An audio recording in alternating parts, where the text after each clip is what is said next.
You know, that Kaioshin from Universe 9 is really annoying. He reminds me too much of Zamasu, and if you watch my previous videos, you know how much I hate Zamasu. But the only thing I hate even more than that is the fact that I uploaded my prediction video so late. I mean, come on. I literally had to upload it a few minutes before the actual review of the episode.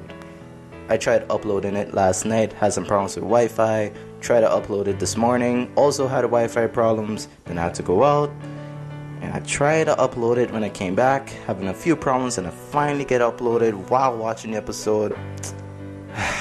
God damn it.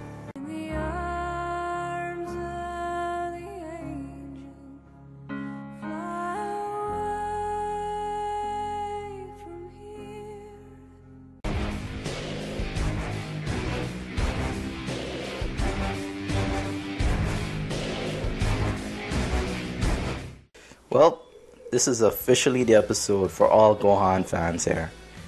This episode was freaking amazing. I mean, I've been so anxious to see this episode for the entire week, and it really delivered. But let's start from the very beginning. Now, we should all know by now that Gohan is fighting against Lavender, who uses poison attacks, and eventually Lavender blinds Gohan. So how did Gohan counterattack? Well, like I was thinking before, along with a lot of other people, he used his sense of hearing. Well, there's also a little sense of feel. To be honest, Bergamo, the oldest brother, actually said that since Gohan was blinded, his other senses were increased, like Daredevil, which I talked about in my last video that came like a few minutes before this. Anyways, point is, it was really badass. I mean, at first you seen Gohan getting the shit beaten out of him, but then he countered the attack so awesomely. Is awesomely even a word? Doesn't even matter. Point is, it was cool. What I like about this episode too is that unlike the last fight, Gohan and Lavender just go in and just start fighting immediately. There's no talking in the beginning. They just start. They go. And it is a cool fight. It reminds me a lot of Dragon Ball Z, and the animation was amazing. They did a great job with it. But what I like about this episode the most is that I know a lot of Gohan fans want to see Gohan badass and powerful, but I love that this episode gives him a struggle. This is something very different from what he had to go through. And he also had to prove that, hey, I'm not weak. I've been training behind the scenes. You just haven't seen me with Piccolo. The point is, I'm pretty strong. I've gotten better. Watch me fight. To be honest, he actually said that a lot to Goku before he actually went and fight. So in the beginning of the fight, of course, like I said before, Gohan uses his sense of mainly hearing in order to hear Lavender's footsteps, and even when he talks too, because Lavender kind of talks a lot. But yeah, he starts doing that, and he's able to counterattack in this badass way. But Lavender decides to take the upper hand, and he flies in the air so that Gohan can't hear him more properly, because if you're in the air, it's going to be difficult to actually hear your opponent, especially from that distance, plus you can't hear their footsteps. So Bergamo starts blasting at him, and Gohan decides to do the one thing that I was waiting for as well: Super Saiyan. He goes Super Saiyan, and he's able to sense him. But they actually explained this cool type of dynamic that I really liked. You see, Gohan decides to turn Super Saiyan, and he radiates all his ki energy. And that energy actually hits Lavender, and it actually bounces off or reflects off of him and back to Gohan. It's like sonar. They actually explain it in the episode, and it sounds so cool, and it actually makes a lot of sense. Like the last time Dragon Ball Super did something that made a lot of sense was when Goku used Kaioken when he turned Super Saiyan Blue to fight Hit for the first time. It made a lot of sense because usually Kaioken can't be used for a regular Super Saiyan. There'll be too much strain on Goku's body. But in his Super Saiyan Blue form, which involves proper and complete ki control, it will be a lot easier to use Kaioken then. Also, before I forget, before he goes Super Saiyan, when Gohan was getting his ass beat at the beginning, the Kaioshin, the Supreme Kai, he actually had senzu beans at the time. He could have actually given Gohan a senzu bean to heal him. But of course, Gohan's like, nah, bro, I can't do this. I can't cheat like that. I need to show everyone that I am strong. And I appreciate that. I really love that he actually said that. So, Gohan in his Super Saiyan form is able to actually kick Lavender's ass. But Wiz says that there is one problem.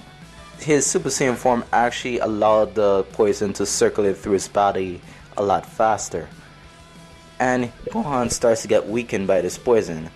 Plus, he is constantly being, exposed of the poison by Lavender. And it actually makes a lot of sense as well. It's kind of like, just picture yourself, for instance. Picture yourself working out in the gym, exercising more. You're doing a lot of cardiac exercises, which improves the circulation of your blood, which is, of course, a good thing.